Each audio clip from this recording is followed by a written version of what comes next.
राधे राधे। जय श्री कृष्ण। आज हम सुनेंगे अमावस्या व्रत कथा। कथा शुरू करने से पहले मैं आप सभी से अनुरोध करती हूँ कि कमेंट बॉक्स में अमावस्या माता की जय जरूर लिखिए। अमावस्या की पौराणिक कथा के अनुसार किसी गांव में एक बुढ़िया माई रहती थी। बुढ़िया माई का एक बेटा था और एक बहू थी। बुढ़िया माई का बेटा तो विदेश में धन कमाने गया था। घर पर सास और बहू अकेली रहती थी। सास और बहू में दोनों में बड़ा ही प्रेम था। दोनों एक दूसरे की देखभाल करती थी।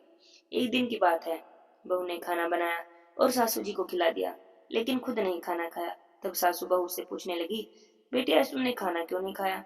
तो बहू कहने लगी, सासू जी आज तो मेरा अमावस्या माता का व्रत है, इसलिए मैंने खाना नहीं खाया। तब सास ने पूछा, बहू यह व्रत क्या होता है और इस व्रत के करने से क्या फल मिलता है, मुझे भी तो बताओ। तब बहू समझाने लगी, सासू माँ, अमावस्या का व्रत करने से बड़ा ही पुण्य मिलता है। घर में अन्न और धन बना रहता है, सुख और शांति बनी रहती है, अटल सुहाग मिलता है, पुत्र की प्राप्ति होती है। इसलिए अमावस्या माता का व्रत रखा जाता है। इस व्रत में हर साल अलग अलग खाना खाया जाता है। भगवान विष्णु के मंदिर में चढ़ावा चढ़ाया जाता है। किसी ब्राह्मण को दान दक्षिणा दी जाती है। इस व्रत को करने वाले को पहले साल शक्कर, जौ और चावल से बना हुआ खाना खाना चाहिए। पहले साल का व्रत पूरा होने के बाद 1.25 किलो चावल, 1 कटोरी शक्कर और 1 कटोरी शक्कर का दान किसी ब्राह्मण को करना चाहिए। दूसरे साल में जो घी और शक्कर से बना खाना खाना चाहिए। इसी तरह जब दूसरे साल का व्रत पूरा हो जाए तब 1.25 किलो जौ, 1 कटोरी घी और 1 कटोरी शक्कर किसी मंदिर में चढ़ाना चाहिए या किसी ब्राह्मण को दान कर देना चाहिए। बहू कहती है, हे सासू माता, तीसरे साल में गुड़, तिल और घी से बने व्यंजन खाने चाहिए। जब तीसरे साल का भी व्रत पूरा हो जाए तब ½ किलो तिल, गुड़ और 1 कटोरी घी किसी मंदिर में चढ़ाना चाहिए, ब्राह्मण को दान देना चाहिए। इसे ही अमावस्या माता का व्रत कहा जाता है। फिर वह कहती है, माँ जी, इस व्रत का संकल्प लेने के बाद इसे पूरा करना जरूरी होता है। अगर पूरा नहीं कर सकते तो घर परिवार में झगड़ा और घर में अशांति हो जाती है। तब सासू माता कहने लगी कि बेटी, मेरी तो उम्र हो गई है, लेकिन तुम यह व्रत जरूर करना। तब बहू व्रत करना आरंभ कर देती है। एक दिन बहू ने किसी के कहने पर गेहूं से बनी रोटी खा ली और अमावस्या माता इस बात से नाराज हो गई।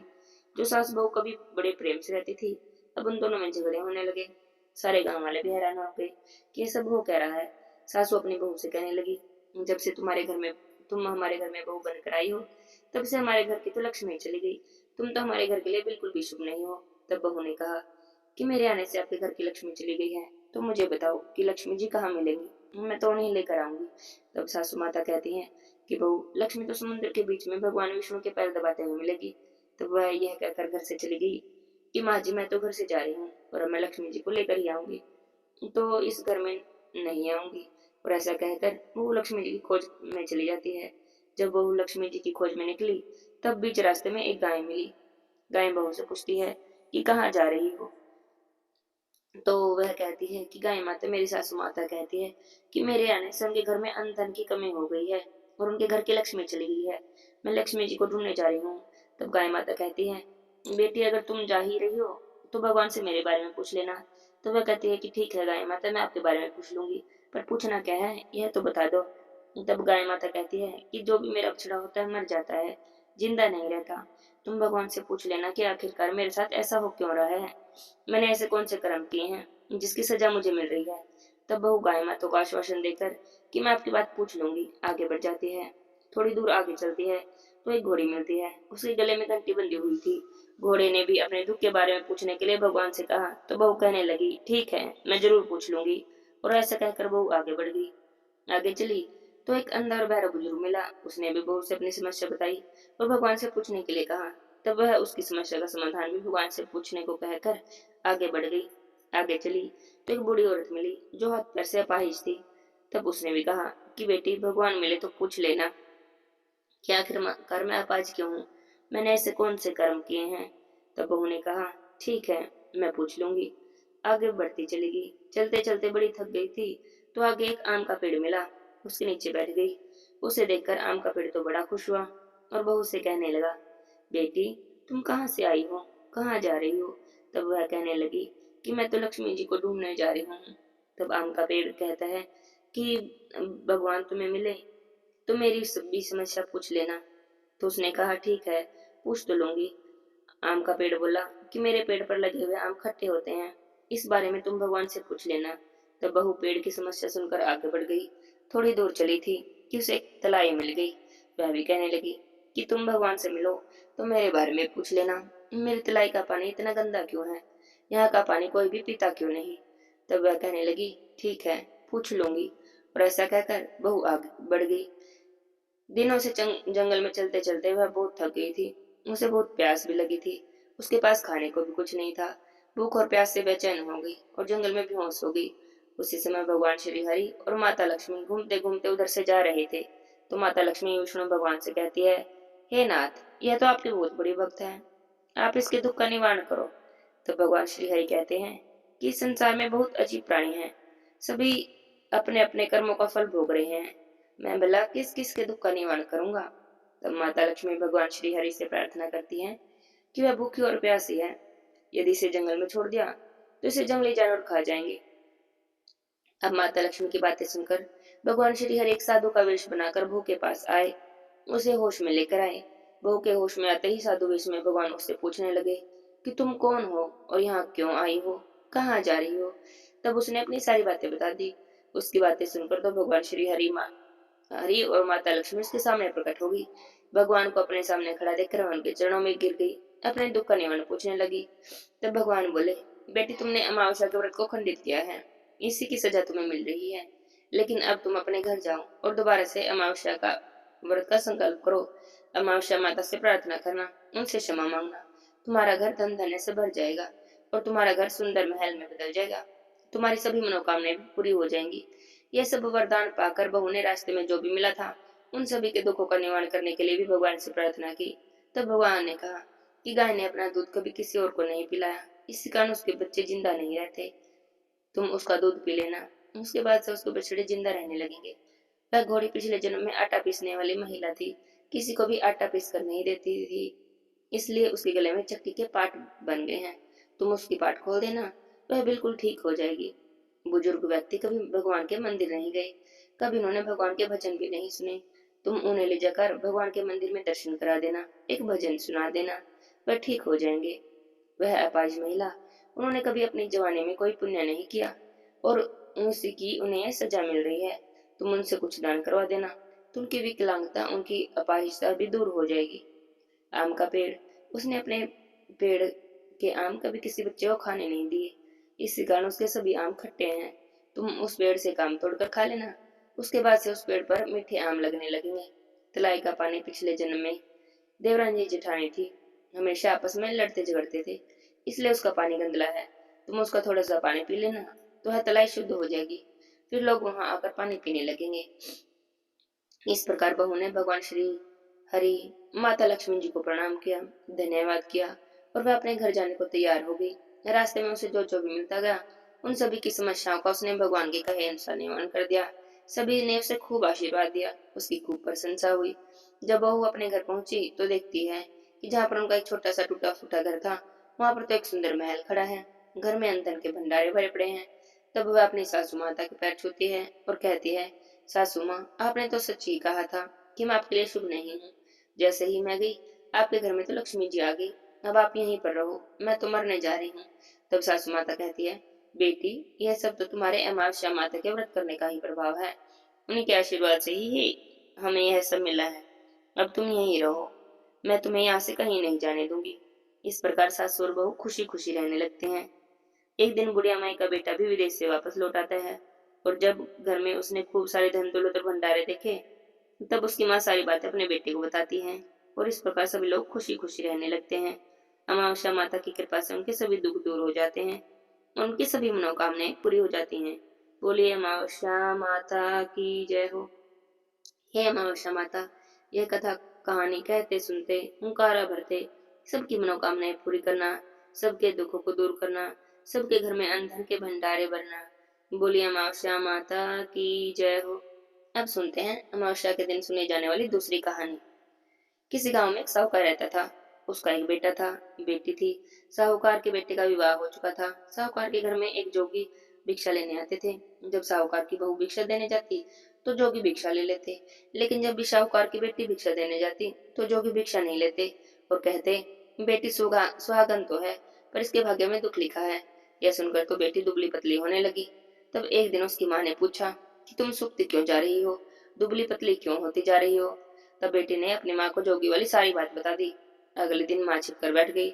जब जोगी आए तो देखा बेटी ने जो कहा था सही है। जैसे ही बेटी भिक्षा देने लगी तो जोगी ने भिक्षा नहीं ली। तब माँ जोगी से पूछती है कि आप मेरी बेटी से भिक्षा क्यों नहीं लेते और ऐसा क्यों कहते हैं। तब जोगी कहते हैं किसका भाग्य ही ऐसा है।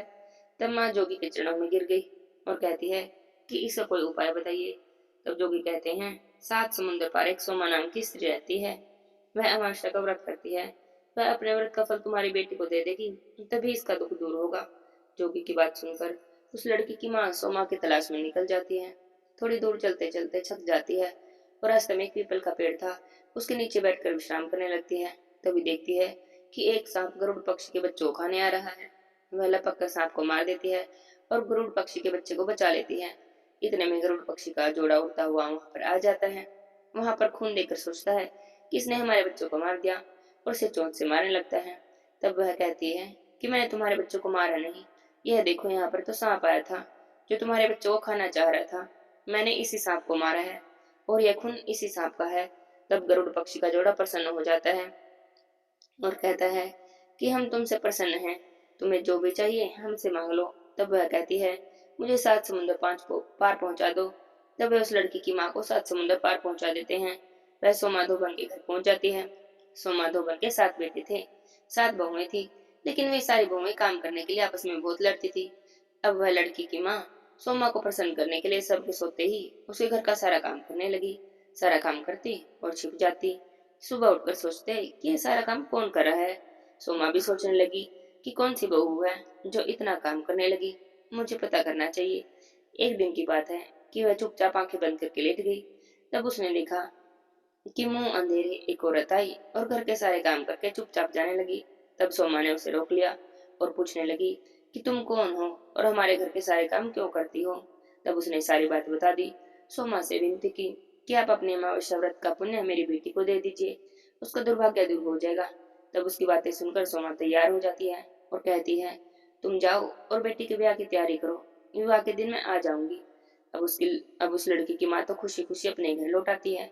माता पिता बड़े खुशी खुशी ब्याह की तैयारी करते हैं। जिस समय दूल्हा दुल्हन फेरों में बैठे होते हैं उसी समय सोमा आ जाती है। एक मिट्टी के हांडी में कच्चा दूध भर कर रखती है। कच्चा सूत लेकर वहीं पर बैठ जाती है। थोड़ी देर में एक सांप आता है वर को डसने के लिए, तो सोमा उसे दूध पीने को देती है और हांडी सांप हांडी में सांप को डालकर कच्चे सूत से बांध देती है। इधर सब देखते हैं कि वर की तो सांप को देखते ही मृत्यु हो गई। सब बड़े दुखी हो जाते हैं। तब सोमा वर के ऊपर सुहाग के छिट्टे डालती है और कहती है कि मैंने आज तक जितने भी अमावस्या के व्रत किए उसके सारे पुण्य से मिल जाए और यह जीवित हो जाए। इसके बाद तो मैं जो भी व्रत करूंगी उस व्रत के फल मेरे पति को मिलने। सब देखते हैं कि सोमा कैसे कहते ही वह दूल्हा तो उठकर बैठ जाता है। सोमा लड़की को और उसके वर को आशीर्वाद देती है और अपने घर जाने लगती है। तब लड़की की माँ कहती है कि मैं आपको क्या दूं। तो सोमा कहती है कि मुझे कुछ नहीं चाहिए, बस एक मिट्टी की हांडी दे दो। उस दिन अमावस्या का दिन था। रास्ते में सोमा पीपल के पेड़ के नीचे रुकती है। हांडी के 108 टुकड़े करती है, पीपल की 108 परिक्रमा करती है और उसके बाद उन टुकड़ों को पीपल के पास ही जमीन में दबा देती है। और जब वह घर पहुंचती है तो देखती है कि उसके पति की मृत्यु हो गई और उसके शरीर को डुबो के रखा है। तब सोमा अपने पति के ऊपर सुहाग के छींटे मारती है और प्रार्थना करती है कि मेरे अमावस्या के व्रत का फल मेरे पति को प्राप्त हो जाए। इतना कहते ही उसका पति भी जीवित हो गया। उसी समय जोगी आते हैं और कहते हैं कि अमावस्या का व्रत करने के बाद कुछ दान भी करना चाहिए। तुमने व्रत तो किया पर दान नहीं किया, तो मुझे दान दो। तब सोमा उन्हें पीपल के पेड़ के नीचे ले जाती है और जहां उसने मिट्टी की हांडी दबाई थी उन टुकड़ों को निकालती है। इतने में सारे टुकड़े सोने के हो जाते हैं। तब सोमा जोगी से कहती है कि आप इसमें से अपना भाग ले लो। जोगी उसमें से चौथा हिस्सा ले लेते हैं और सोमा से कहते हैं 3 हिस्से तुम जिसे अपनी इच्छा से देना चाहो उसे दे दो। तब जोगी नगर में जाकर सबसे कहते हैं कि सोमवती अमावस्या का व्रत सभी को करना चाहिए। जैसे सोमा ने उस लड़की को वर दिया, उसका सुहाग जी उठा, सोमा का पति जी उठा। ऐसे ही अमावस्या माता सभी का सुहाग बनाए रखे, सभी की मनोकामना पूरी करे बोलिए अमावस्या माता की जय हो। अब सुनते हैं पीपल देवता की कहानी। पीपल देवता की जय हो। किसी गांव में एक ब्राह्मण ब्राह्मणी रहते थे। ब्राह्मण का पीपल की सेवा का नियम था। ब्राह्मण देवता रोज पीपल देवता की पूजा करते, जल से सींचते और परिक्रमा करते, दिया जलाते और उसके बाद कुछ अन्न जल ग्रहण करते। बिना पीपल की पूजा किए तो पानी की एक बूंद भी ग्रहण नहीं करते थे। इसी तरह से पीपल की देवता पूजा करते करते ब्राह्मण का तो पूरा जीवन बीत गया। एक दिन पीपल देवता ने सोचा कि ब्राह्मण ने सारा जीवन मेरी सेवा की है, मेरी पूजा की है, मुझे इसे कुछ तो अवश्य देना चाहिए। जब अगले दिन ब्राह्मण पीपल की पूजा करने के लिए आए, तब पीपल सींच कर परिक्रमा कर रहे थे, तो पीपल में से एक आवाज आई, तू मांग मैं दूं, तू मांग मैं दूं। ब्राह्मण ने आवाज सुनी तो चारों ओर देखने लगा कि यह आवाज आ कहां से रही है, पर उन्हें तो आसपास कोई भी दिखाई नहीं दिया। अब ब्राह्मण तो आश्चर्य में पड़ गए। इसके बाद तो रोज ऐसा ही होने लगा। जब भी ब्राह्मण देवता पीपल की पूजा करते रोज पीपल में से आवाज आती कि तू मांग मैं दूं। यह सब देखकर तो ब्राह्मण घबराने लगे, क्योंकि उन्होंने सुन रखा था कि पीपल के पेड़ पर तो भूतों का वास होता है। तब उन्होंने सोचा कि कहीं ये आवाज किसी भूत प्रेत की तो नहीं। तो ब्राह्मण देवता तो घबरा कर अपने घर आ जाते और घर आकर भोजन भी नहीं करते। ऐसा करते करते कुछ दिन बीत गए। तो एक दिन ब्राह्मणी ने देखा तो पूछने लगी कि ब्राह्मण देवता किस चिंता में बैठे हो, क्या बात है। तब ब्राह्मण ने सारी बात कह सुनाई। तो ब्राह्मणी बोली, अरे आप तो बड़े ही भोले हो। पीपल के पेड़ पर भूतों का वास थोड़ी ना होता है। पीपल के पेड़ पर तो ब्रह्मा विष्णु और महेश का वास होता है, पितरों का वास होता है, लक्ष्मी जी का वास होता है। यह आवाज भगवान की भी तो हो सकती है। भगवान आपकी भक्ति से प्रसन्न हुए होंगे और आपको वर देना चाहते होंगे। तब ब्राह्मण देवता जब अगले दिन पीपल सींचने गए तो फिर से आवाज आई कि तू मांग मैं दूं। तो ब्राह्मण देवता ने पूछा कि आप कौन हो और मुझे क्या देना चाहते हैं। तब पीपल में से आवाज आई कि मैं पीपल देवता हूँ, तेरी पूजा भक्ति से बड़ा ही प्रसन्न हूँ और तुझे कुछ देना चाहता हूँ। तू मांग ले ब्राह्मण देवता। ब्राह्मण देवता बोले कि मुझे तो कुछ भी मांगना नहीं आता, मुझे नहीं पता कि क्या मांगना चाहिए। तब पीपल में से आवाज आई कि तुम अपनी पत्नी से पूछ लेना। ब्राह्मण घर आ गया। ब्राह्मण से कहने लगा तो ब्राह्मणी से बोला कि तुम जो कहती थी वह बिल्कुल सही है। वह आवाज तो भगवान की ही थी। वे मुझे कुछ देना चाहते हैं, पर मुझे नहीं पता कि मैं क्या क्या मांगू। तो ब्राह्मणी बोली कि आप पीपल देवता से कहना कि मुझे 9 करोड़ की माया दे, 16 साल की काया दे, बेटा बेटा दे, पोता दे, पूरा परिवार दे, सारे सुख दे। तो ब्राह्मण देवता ने अपनी पत्नी की बात मान ली और अगले दिन जब पीपल की पूजा करने गए तो रोज की तरह ही आवाज आई। ब्राह्मण देवता ने वही बात कह दी जो ब्राह्मणी ने कही थी। ब्राह्मण ने पीपल देवता से कहा कि मुझे 9 करोड़ की माया दो, 16 साल की काया दो, बेटा दो, पोता दो, पूरा परिवार दो और सारा सुखी संसार दो। पीपल देवता सोचने लगे कि ब्राह्मण देखने में तो सीधा साधा था, कहता था कि मुझे तो मांगना ही नहीं आता, पर सारी चीजें एक ही बार में मांग ली। फिर भी बोले कोई बात नहीं, तूने जो मांगा है मैं तुझे सब देता हूँ। अब ब्राह्मण देवता थोड़ी देर तो वहां पर खड़े रहे, लेकिन जब उनके हाथ में कुछ नहीं आया तो निराश होकर वापस आने लगे और मन ही मन सोचने लगे कि पीपल देवता तो कहते थे कि तुझे सब देता हूँ, दिया तो कुछ भी नहीं। अपने इन्हीं विचारों में मगन चले आ रहे थे और अपनी कुटिया से आगे निकल गए। उन्होंने तो ध्यान भी नहीं दिया कि उनकी कुटिया की जगह अब एक आलीशान महल खड़ा था। जब अपने घर से आगे निकल गए तब पीछे से ब्राह्मणी की आवाज आई कि हे ब्राह्मण देवता, कहाँ जा रहे हो। तब ब्राह्मण देवता ने पीछे मुड़कर देखा तो एक सजी धजी औरत खड़ी थी। रेशमी जरी की साड़ी पहन रखी थी, बहुत सारे गहने पहन रखे थे। ब्राह्मण देवता तो इस वेश में अपनी पत्नी को पहचान ही नहीं सके। तो ब्राह्मणी ने दोबारा आवाज लगाई, कहने लगी कि कहाँ जा रहे हो, अपने घर क्यों नहीं आते। तब ब्राह्मण बोले कि तुम्हारा भेष कैसे बदल गया, इतने सारे गहने, इतने सुंदर कपड़े कहाँ से आए। तब ब्राह्मणी बोली कि पिप्पल देवता का यह आशीर्वाद है। पिप्पल देवता ने आपकी सारी मनोकामनाएं पूरी कर दी, आपने जो कुछ भी मांगा था सब दे दिया। तब ब्राह्मण देवता पूछने लगे, लेकिन हमारी कुटिया कहाँ गई और यह महल किसका है। तो ब्राह्मणी बोली, आप अंदर तो चलो, आपको सब पता चल जाएगा। ब्राह्मण देवता अंदर गए तो क्या देखते हैं कि बहुत बड़ा परिवार हो रहा है। बेटे पोते नाती दोते सब घूम रहे हैं। तो हे पीपल देवता, जैसे आपने उनकी मनोकामना पूरी की, ब्राह्मण ब्राह्मण की, ऐसे ही सबकी मनोकामना पूरी करना। ये कथा कहानी कहते सुनते हुंकारा भरते सब पर अपनी कृपा बनाए रखना। बोले पीपल देवता की जय हो। किसी गांव में एक ब्राह्मण ब्राह्मणी रहते थे। दोनों बड़े ही गरीब थे। घर में खाने को भी कुछ नहीं था, लेकिन ब्राह्मणी गणेश जी की बड़ी भक्त थी। रोज गणेश जी की सेवा करती और पूजा करती। एक दिन भगवान को भोग लगाने के लिए भी घर में कुछ नहीं था, तो ब्राह्मणी गणेश भगवान से बोली कि आज तो घर में कुछ भी नहीं है, मैं आपका भोग कैसे लगाऊं। तो गणेश जी भगवान बोले कि मैया तू चिंता मत कर, तू लक्ष्मी माता का न्योता देकर आ। तब ब्राह्मणी कहने लगी कि मुझे नहीं पता लक्ष्मी जी कहाँ मिलेंगी, और अगर मैं लक्ष्मी जी को बुला भी लाई तो मैं लक्ष्मी जी को कहाँ बिठाऊंगी, क्या खिलाऊंगी। तो गणेश जी भगवान बोले कि तुम न्योता तो दे आओ, सब इंतजाम हो जाएगा और लक्ष्मी जी तो पीपल के पेड़ पर मिल जाएंगी। तो ब्राह्मणी चली पीपल के पेड़ के पास। पीपल के पेड़ पर माता लक्ष्मी जी भी मिल गई। तो ब्राह्मणी ने लक्ष्मी जी को न्योता दे दिया। तो लक्ष्मी जी बोले कि मुझे तो तुम्हारे घर का नहीं पता, इसलिए तो मैं तुम्हारे साथ ही चलती हूँ। अब लक्ष्मी जी ब्राह्मण के साथ उसके घर पर आ गई। ब्राह्मणी गणेश भगवान से कहने लगी कि भगवान अब क्या करूं, लक्ष्मी जी तो मेरे साथ ही आ गई हैं, अब मैंने क्या कहाँ बिठाऊंगी, क्या खिलाऊंगी, मेरे घर में तो कुछ भी नहीं है। अब ये तो साथ साथ आ गई हैं, मैं तो पड़ोस से भी नहीं मांग कर ला सकती। तो गणेश जी भगवान बोले बुढ़िया माई चिंता मत कर, लक्ष्मी जी से भंडारे की चाबी मांग ले। अब ब्राह्मणी गई लक्ष्मी जी के पास और भंडारे की चाबी मांग ली। तो लक्ष्मी माता ने उसे भंडारे की चाबी दे दी। ब्राह्मणी ने भंडारा खोलकर देखा तो भंडारा तो भरा पड़ा था। ब्राह्मणी तो देखकर खुशी हो गई। उसने तो 5 56 भोग बनाए, गणेश जी को भोग लगाया, माता लक्ष्मी को भोग लगाया, सारे परिवार वालों को भी जिमा दिया, तो भी भंडारा खाली ना हुआ। तो बोली अब क्या करूं। तो गणेश जी बोले खा बाट। तो ब्राह्मणी भर भर के बोइये बांटने लगी।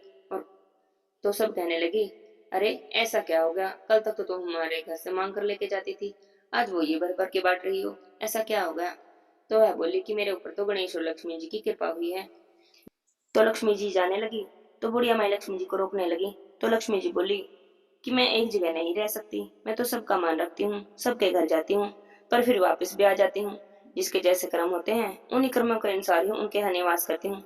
तो ब्राह्मणी बोली कि नहीं लक्ष्मी जी, आप मेरा घर छोड़कर मत जाओ।